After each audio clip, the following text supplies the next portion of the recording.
them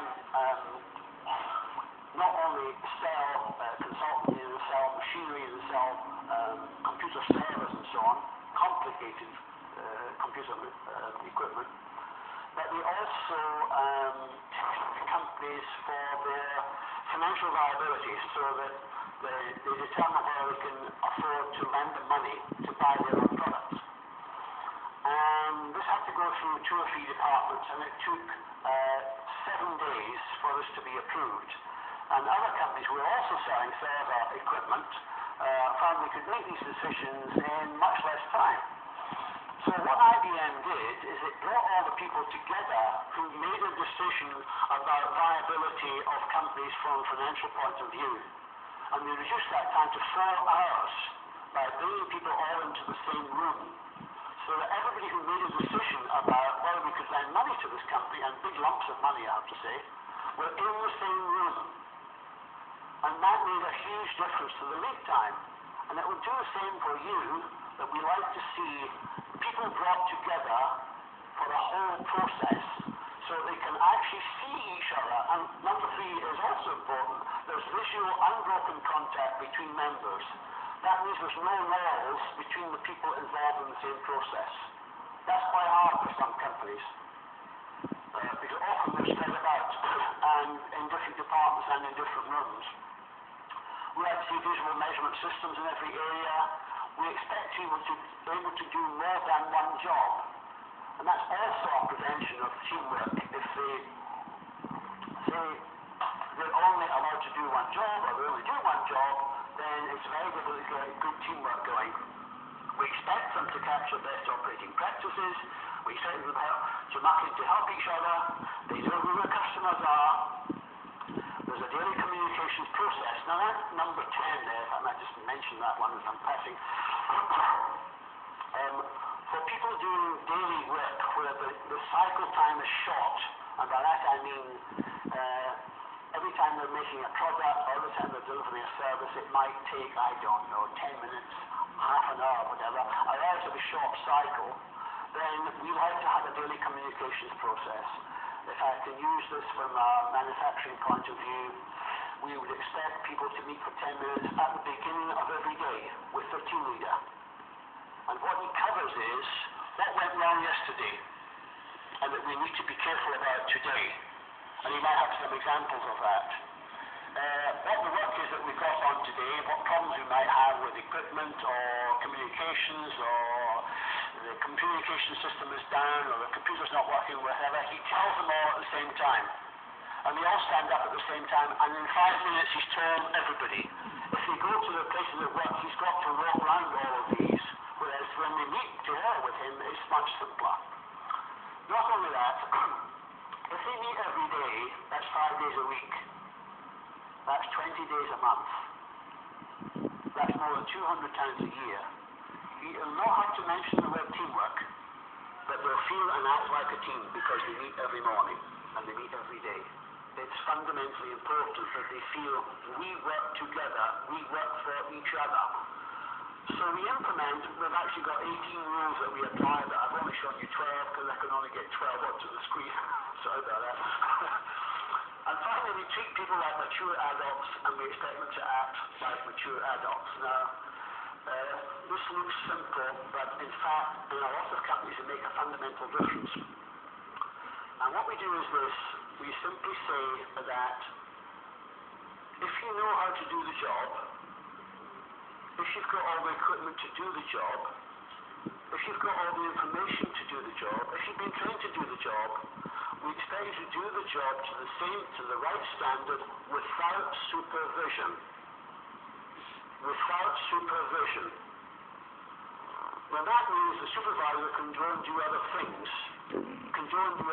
And that's very important that he can, because it means he can then concentrate on things like improving the system that we've got and making sure that I don't spend my time supervising people into doing things. So if we find people queuing up to go out early, or taking long tea breaks, or taking long lunch breaks, we speak to them and say, look, either you want to act like an adult and we'll treat you like that, or you want to get a job someplace else, but it's not going to be here. we need people who know what the job is and are willing to do it without supervision, especially when they know the job exactly. That's what we want to actually happen. Now, a while ago, I visited a company in Britain called Hilton Electronics, and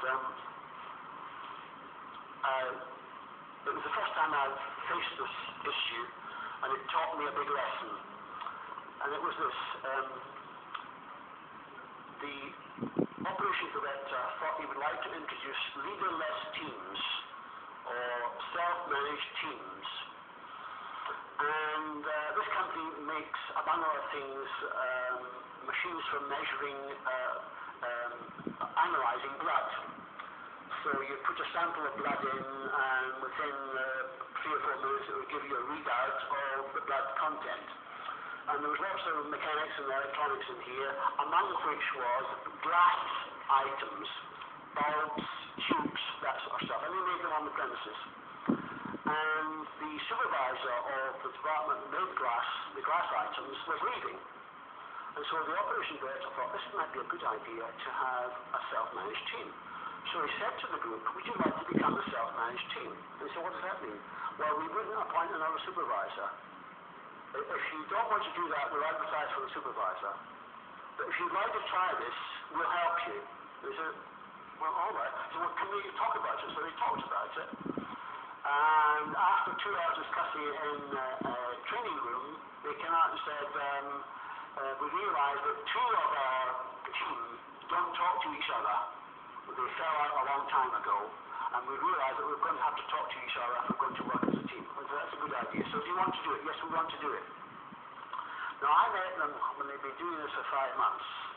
I said, well, how's it gone? Well, it's gone pretty well, said the operations director. And I talked to the people and said, oh, we'd rather work this way.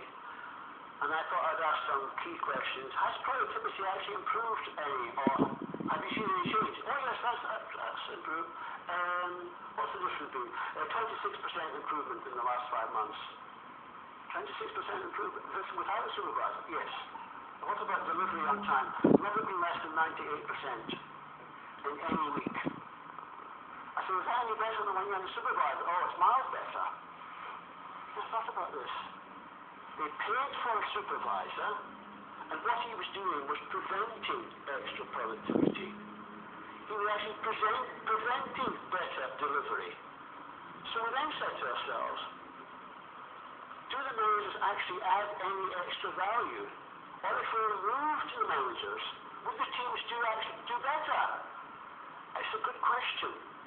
And when you look at some of the managers in your company, do you think sometimes if the manager wasn't there, things would go better? I don't know. It might well be. But it taught us that the manager has to do something different, additional to what the individuals are doing in the team. So have a look at that ladder and decide where you think you are now. And tell your partner where you think you are and why you think you're there.